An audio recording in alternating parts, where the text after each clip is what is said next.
Okay, let's assume this Mr. X we are talking about, you are the one. Let's assume you are this person, Mr. X, that is doing this business, running this business. And now, I've told you, when you go and buy goods, the name of the goods were not mentioned. You call it purchases. When you sell goods and the name of the goods is not mentioned, you call it sales. On this particular day, let's assume you are Mr. X.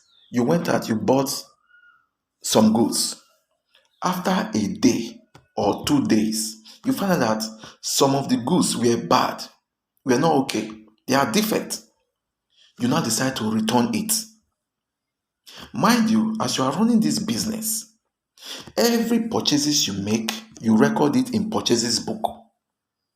Every sales you make, you record it in sales book. Now, there was return. You return some goods. Mr. X returned some goods to a supplier, and the name of the supplier is Mr. Emeka. He returned it back to the supplier. I've told you when the name of the goods is not mentioned, you call it purchases. If you are buying and if you are selling, you call it sales.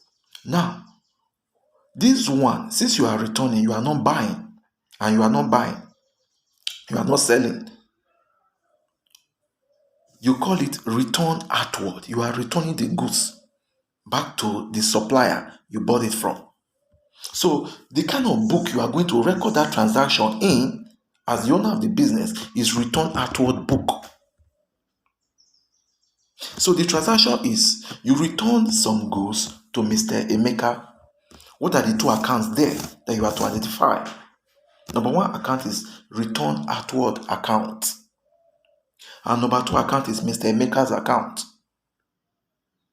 Who gave, who received. Return outward gave to Mr. Emeka.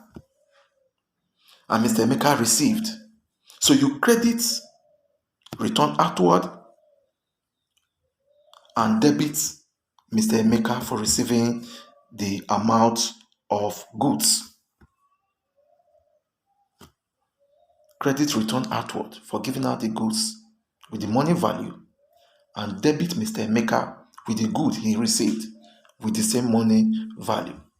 Till next time, stay blessed and chill out.